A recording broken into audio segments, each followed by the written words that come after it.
Kabar baik bagi PNS, mulai dari gaji ke-13 THR tahun 2022. Kabar baik bagi abdi negara atau pegawai negeri sipil terkait booster kinerja tahun 2022. Di dalam anggaran pendapatan dan belanja negara yang telah disahkan DPR RI tahun depan, PNS akan tetap mendapatkan pendorong kinerja dari pemerintah. Tidak hanya booster kinerja, diatur juga mengenai tunjangan hari raya dan gaji ke-13. Tapi untuk besaran kedua booster tersebut tidak sama seperti sebelum terjadinya pandemi COVID-19. Apalagi saat ini keuangan negara masih tersendat akibat pandemi yang tak kunjung usai. Diharapkan dengan pemberian THR dan gaji ke-13 bisa membantu konsumsi para abdi negara, khususnya konsumsi rumah tangga sehingga berdampak bagi pertumbuhan ekonomi. Pada tahun ini, para aparatur sipil negara menerima besaran THR dan gaji ke-13 hanya menghitung gaji pokok dan tunjangan melekat saja, sedangkan tunjangan kinerja tidak masuk dalam hitungan. Direktur Jenderal Anggaran Kementerian Keuangan, Isa Ratmawarta mengatakan, skema pemberian THR dan gaji ke-13 tahun depan tersebut sama dengan tahun ini. Di dalam RAPBN 2022, kebijakan untuk THR dan gaji ke-13 saat ini sama dengan tahun 2021. Dari pemangkasan tukin atau tunjangan kinerja yang ada di THR dan gaji ke-13 tahun ini, pemerintah bisa penghematan biaya anggaran hingga 15 triliun. Hasil dari penghematan ini digunakan untuk menambah belanja untuk penanganan dampak pandemi COVID-19. Lebih lanjut, dia mengatakan, program-program yang tidak prioritas masih akan tetap ditunda di dalam tahun depan. Dengan demikian, anggaran bisa difokuskan untuk membantu masyarakat hingga pelaku usaha yang paling terdampak. Kita masih harus mengantisipasi masalah kesehatan terkait COVID-19. Selama masih ditetapkan sebagai pandemi, pendanaan kegiatan-kegiatan untuk mengatasinya banyak harus disiapkan negara. Begitu juga kebutuhan pendanaan untuk mengatasi permasalahan sosial ekonomi yang ditimbulkannya. Tegas Isa, mantan Kabiro Asuransi era Bapepam LK ini. Melihat kondisi objektif ini, apakah tahun depan akan ada kebijakan gaji naik? Menjawab pernyataan ini, Menteri Pendayagunaan Aparatur Negara dan Reformasi Birokrasi, PAN RB Cahyokumolo menegaskan, dirinya belum bisa berkomentar lebih jauh terkait dengan hal ini. Pasalnya, saat ini kondisi keuangan negara masih berkonsentrasi untuk pembangunan infrastruktur kesehatan. Dan lanjutnya, layanan sosial akibat dampak pandemi COVID-19.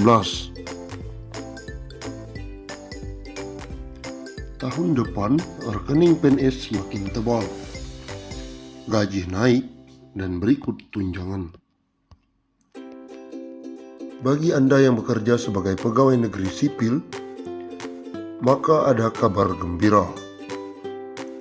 Sebab tahun depan, para aparatur sipil negara ini tetap mendapatkan booster atau insentif pendorong kinerja dari pemerintah.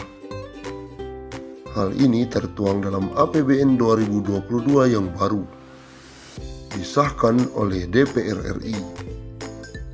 Beberapa booster diantaranya adalah tunjangan hari raya dan juga gaji ke-13 yang tidak pernah absen diberikan bahkan saat keuangan negara seret akibat pandemi COVID-19.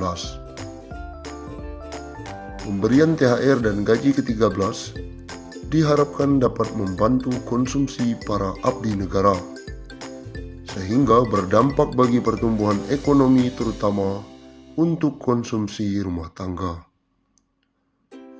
Namun untuk besaran kedua booster tersebut tentu tidak akan sama seperti sebelum terjadi pandemi COVID-19. Apalagi keuangan negara masih tersendat akibat pandemi yang tak kunjung usai. Direktur Jenderal Anggaran Kementerian Keuangan Isa Ratmawarta mengatakan skema pemberian THR dan gaji ke-13 tahun depan tersebut sama dengan tahun ini.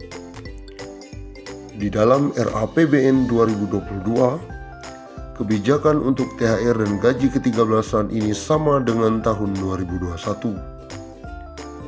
Tahun ini, para abdi negara menerima besaran THR dan gaji ke-13 hanya menghitung gaji pokok dan tunjangan melekat saja, sedangkan tunjangan kinerja tidak termasuk dalam hitungan. Dari pemangkasan tukin yang ada, THR dan gaji ke-13 tahun ini, pemerintah bisa menghemat anggaran 15 triliun. Ini digunakan untuk menambah belanja untuk penanganan dampak pandemi COVID-19.